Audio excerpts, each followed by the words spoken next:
Hey everybody, Elle here, playing Kingdom Hearts Unchained Key. We finally made it through the longest maintenance ever in the history of the game. We went 19 hours without playing, and now we're back. Let's quickly go over these notices and take a look at that new burst attack. First notice. The Jewel bonus campaign that was supposed to end today is getting extended due to all the troubles they were having with the maintenance running long. So this is going to go through November 4th now, till about 3 p.m. And the exact time when the sale ends is based on when you open up your game and you see the new data downloading. That marks the end of the sale. Second notice, they've already found a bug with the new burst attack. If you're using other metal abilities and you quickly tap the burst button, you might kill the enemies with your metal abilities, but the burst would still go off afterwards, hitting nothing, and that would eat up your one burst per stage limit, so it might completely go to waste, so we should be careful with that. Let's quickly peek in our present box here for everything that we got post-maintenance. Look at all these jewels. The first 300, that's just my daily login bonus. The 3000 is celebrating 5 million downloads worldwide, and then after that, the 300 jewels is for the first 8 hours of maintenance, and the last 600 jewels, that's for the 11 hours that they ran over.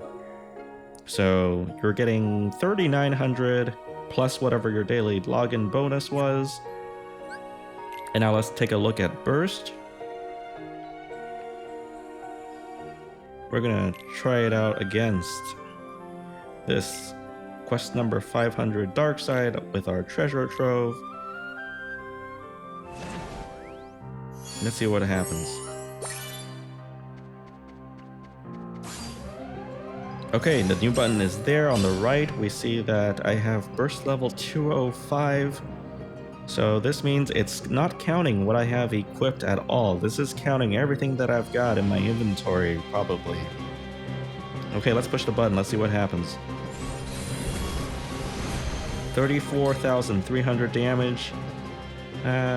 Doesn't seem too great, actually. Level 205 sounds like really impressive, right? But I don't know, just 34,000?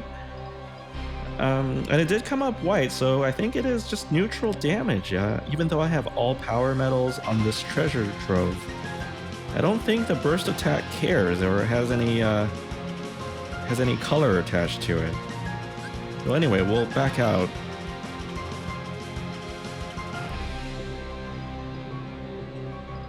We're gonna come back in. Let's take a max gilded friend metal. Let's see if that makes a difference.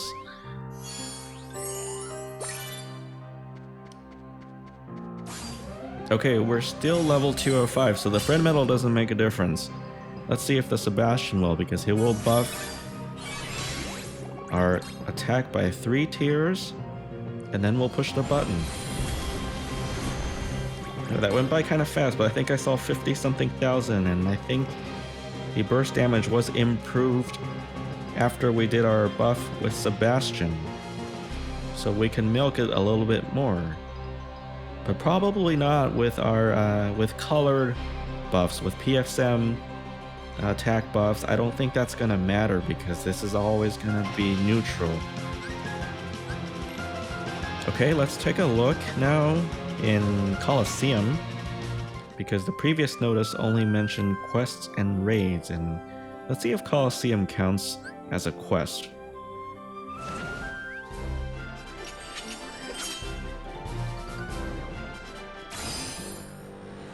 Okay, the level 205 does show up. The button is there. Let's throw on our Sebastian, and we'll do a debuff.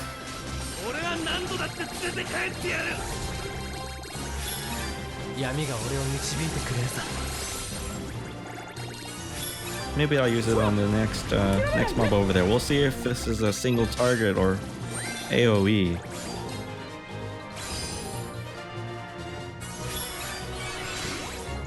We'll just use a couple of these. Let's push the button now. Okay, so that's AoE attack. That makes sense for that big explosion you see.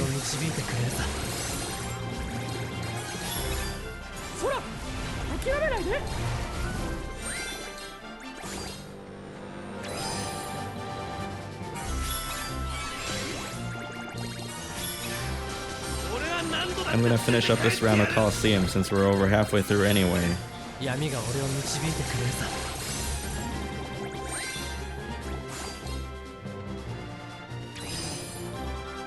So this is good though that the burst attack is available to us in here. It gives us one more option to use on a particularly difficult fight that we might have in the round. So it's no longer about just the 5 medals that you're bringing. The rest of your inventory does have a chance to improve your fight here in the Coliseum.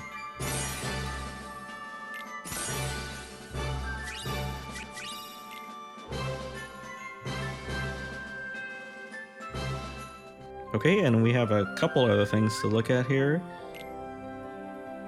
We can actually spy on our party members and see their burst level. Let me just click on somebody here. So this player has burst level 51. You can see that next to their HP, attack, and defense. You can see who has the most gilted and max gilted medals in your party. And another place you can look at this is in the first row from the top here, third button from the right, that's going to be your medal album. And in here you'll see that every 6-star medal will have that spot there for the burst icon if you manage to gilt and or max gilt these medals. So on this screen you'll see number 58, that Goofy, I don't have him gilted, so that's what that looks like. Number 62, that Riku does, he is gilted, so that's what his icon looks like. And let me see if I can find a maximum one for you guys here. Okay, this Eris here, she does have maximum 50% gilt, and that is what that icon looks like. And I do have a correction to make from the earlier video.